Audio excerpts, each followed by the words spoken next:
Here are my predictions for the 2025 roofing industry and what you need to do to adapt in order to stay relevant for fear of getting left behind. This video was inspired by a conversation that's going on inside the Roofing and Solar Reform Alliance community. And I shared my thoughts there, and I want to share them with you now because I believe that we are on the curve, the beginning curve of a very fast change that is coming to the roofing industry. And it's not just one change, it's a lot of changes. We're seeing it already. And if you don't, you need to open your eyes. The insurance landscape is changing. Anyone who's in it knows that. We're seeing a lot of activity in private equity, similar to what's gone through the HVAC industry, which is going to create stiffer competition, especially for the little guy. And I did an entire video on this, by the way. We'll put a link to that above here so you can go check that out. We're seeing technology coming, and the folks that resisted things like instant online roof quotes, which I also did a video on, and people still resist me. No, homeowners don't want that. Well, how about this story? Because just this morning in our leadership roundtable of RSRA, we had one of our members who joined, the way many people do, is wanting to do more retail and pivot their business models so they're not so dependent on what seems to be an industry who, like, the writings on the wall. And he was 70% storm and 30% retail. And this gentleman used the tools, the training, the resources, and the advice of the community and adopted it. In just 1 year, he went from 70% storm, 30% retail to 70% retail and 30% storm. In one of those reasons for his success was adopting an instant online quoting tool, which empowered his team to give quotes in the field and convert appointments at the door, even knocking for retail. And this is what I mean by things are changing. So I want you to think of this gap that's occurring now in the market, similar to like the wealth gap, the haves and the have-nots. And some say that that gap is growing. Well, I want you to take that concept and apply it to roofing, that through the changes that we are experiencing right now, we have the people who resist change and they say, oh, it will never go that way. Nothing's going to change. Homeowners don't want that, or I don't want to change. Those who are resistant or afraid of change. And then we have people who are early adopters, the ones who had it, let's say, just for an example, an instant online roof quote. They're using AI. They're leveraging technology. They're even using virtual assistants. They are adapting to more modern ways of running a roofing company. Well, this gap is going to grow at a ever increasing speed. So if you don't adapt, you will get left behind. Mark my words. And if you think I'm crazy, come back to this video in a couple years and look at where things are at then compared to now. So my name is Bensman. Welcome back. Let's jump into this video, my predictions of the 2025 roofing industry. Roofing sales is personal development in disguise, and the reward for growth is life-changing. I hope my content helps you create a richer life and bank account. All right, in this video, I'm going to be sharing with you 7 key changes that I think you need to be aware of. And some of these are sudden, some of these are less sudden, but they are overall things that I think that you need to adapt your roofing industry your roofing company to in order to survive. Number 1 is sales skills. I said this in another video, like the number 1 sales skill in 2025, and that is you're no longer in the roofing sales game, you're in the finance game. Our industry is evolving. We have a ton of competition, and getting homeowners to make buying decisions is harder now than ever before in the roofing space because pricing is the highest it's ever been, and we have gone through the era of 0% interest financing. So it is more expensive. So our job in sales is to develop a unique solution to a financial problem by way of selling a roof. I go into all that detail in that video, and I don't want to rehash things and make another video or do a video deep dive on something that you can go watch. Go watch that video. You'll see what I mean about adapting your sales skills and how you need to be in the finance business and not the roofing business. Number 2 on my list is technology and adopting early. So many people, and by the way, I'm not affiliated with any of these roof quote tools. I think I resisted them for a bit, I must admit. I don't now. Homeowners want answers to their questions and they want it now. And if you are a homeowner, which many of you are, and you're shopping for, let's just say, a new furnace, and I know that this isn't possible, but I'm just trying to get you like moved out of the roofing headspace, and you have like 3 companies that you're searching for and you're on their website and one of them says get an instant quote or find out how much it'll cost, like, who's going to win your business? The person who answers the number 1 question you have, which is cost. And on the recent webinars I ran a webinar for Limitless Group. I ran a webinar for Roofle as a guest. And in both of those, I covered the topic of getting homeowners ready to buy even before you show up. And the key question when I surveyed, but there was like 116 roofing companies on one of them. And I said, what is the number one question people ask you? And it's what's it cost? So imagine getting that out of the way up front. By the time you meet with someone, they're way further along in their buying decision. So we live in a generation now where someone can turn to any search engine or like I do, I have ChatGPT on my phone, I pay for the advance.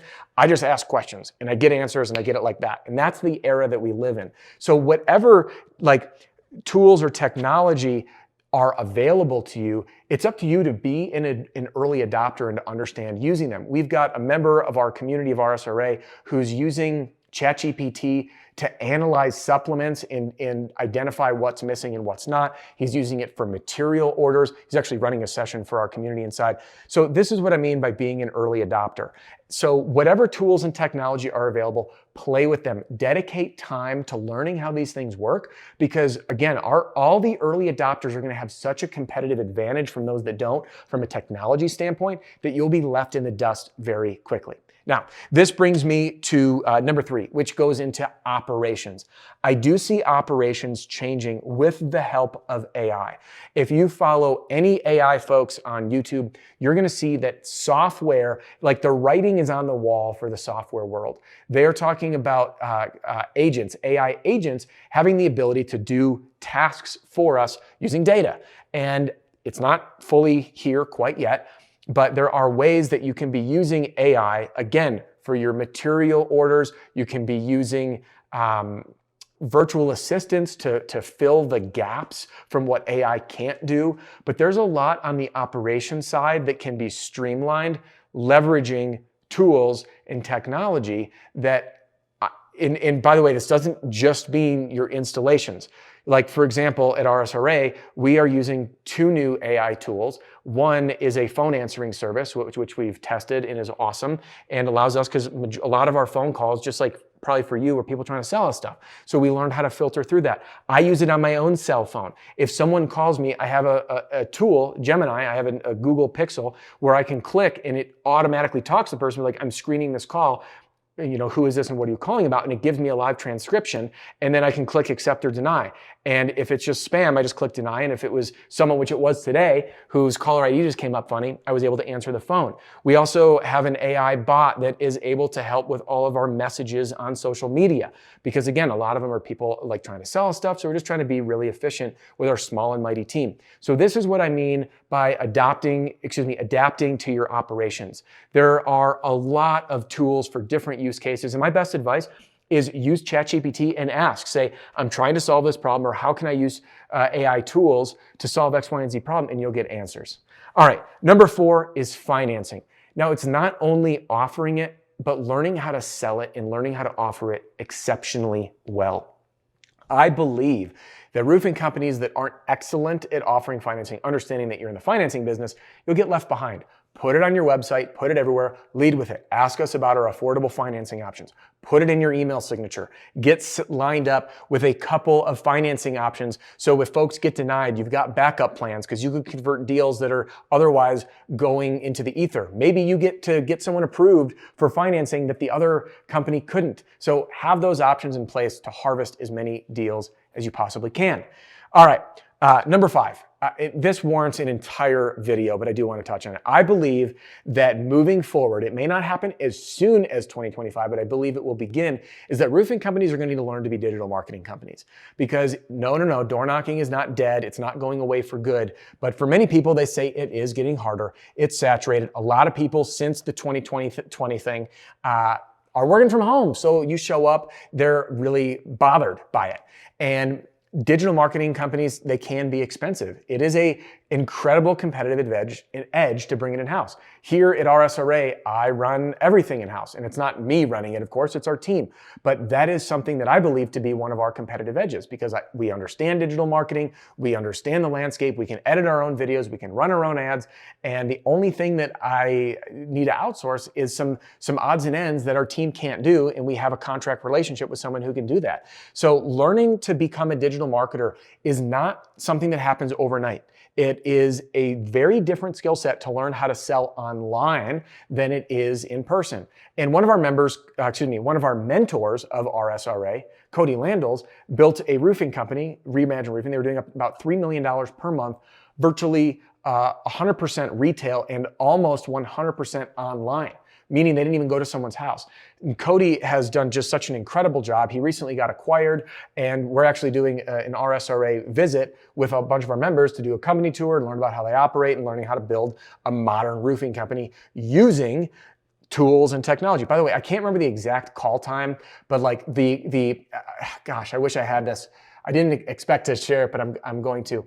The average call time for one of their sales appointments was somewhere in the ballpark between like 7 and 17 minutes versus a traditional, 1 hour, 45 minutes, hour and a half, 2 hour appointment retail. So this is what I mean by learning to become a digital marketing company and learning how to sell online and learning how to teach your team soft skills like copywriting, how to sell over text. It's a very different animal. I've trained writing teams. My background, I just so happen to be a direct response copywriter and consultant. I've trained writing teams, and it's amazing how many folks in the sales world are really good at talking to people, but the minute that they have to start doing some of this over text, meaning email or text messages, they flop. So it's a skill set that I believe your team will need to learn, and you're gonna need to learn to have a competitive edge. And as we end up getting more and more leads via digital marketing, our customer acquisition cost will go up because Facebook and Google are bidding platforms. So imagine the competition at the doors. Now, everyone that starts spending more money online will drive prices up. Over the last year and a half, advertising costs on Facebook and Google have gone up across the board. And when we look at roofing specifically, when more competition comes in, you spend more money. So imagine instead of having to pay management fees, you could bring that in-house, train people to do it for you, and have full control. This is how you have a competitive edge. And again, early adopters, you have that learning curve pushed out of the way. When prices go up and your costs are much lower than the other guy, you're gonna win. Now, number 6, we have 2 more on the list. Number 6 is products. I do believe we're going to need to enter an era of diversification. Dimitri did a great video on the state of Florida against asphalt roofing. What if that happens, right? We also see pressure from insurance carriers in terms of coverage, and having a wide breadth of service offerings allows you to combat seasonality. Here are just a few. Solar, and I'm not talking solar on its own, roof with solar, like the way we teach in RSRA. Metal roofing, like what Cody teaches in RSRA. Roof rejuvenation when used appropriately. We have one of our members who I spoke with today who's crushing it in that landscape, running a guest presentation on that. Even things like we're bringing in an expert to teach how to offer holiday lighting. So this is what I mean by diverse revenue streams that can help you combat seasonality and cash flow and differentiate yourself against competitors. And again, there's a learning curve in adding new services. So if you don't do this now and you end up waiting, you will be left behind. And that brings me to number 7, and probably the most important one, which is communication. So even though we're in the era of technology and AI, it's very important for you to optimize not only with it and for it, but against it, and to do that which AI can't. And communication, even though AI tools can help, it creates a feeling. And I did multiple keynotes. In fact, I spoke at the OC Platinum Conference a few years ago. My keynote was on the feeling economy. My keynote at Roofing Process was on a very similar concept, that how people feel when interacting with us will make or break our sale. And there's been market research done on this, and I couldn't sort it off the top of my head. I have to dig it up. Maybe if you have it, you can put a link below. But the number one problem that homeowners have with contractors is, number 1, getting them to answer the phone. Number 2 is getting to call them back. And number 3 is to follow through with what they say they're going to do. So communication is really the backbone of your company. And if you don't have a strong communication system in place, you're SOL. I'll give you an example. My heat source right here has gone out 3 years in a row. And I'm fortunate in the winter to have a backup heat source, my fire, which I got to put a log on. In fact, let's do that while we talk. I had to get a company out.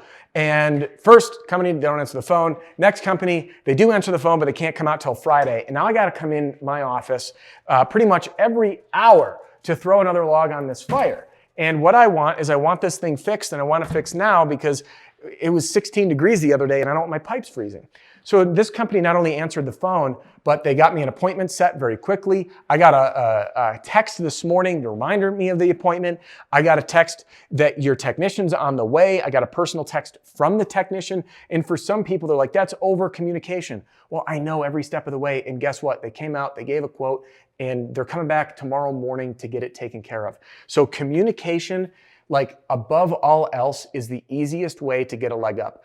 I tease that in roofing, the secret to making millions of dollars is to answer your phone and do what you say you're gonna do and communicate along the way. And if you do that, you'll be wildly successful. Now, I'd love to hear your opinions. What do you think people need to do to adapt in 2025 before they get left behind? Leave it in the comment section below. Thanks for joining me in this video, and I'll be seeing you on the next one.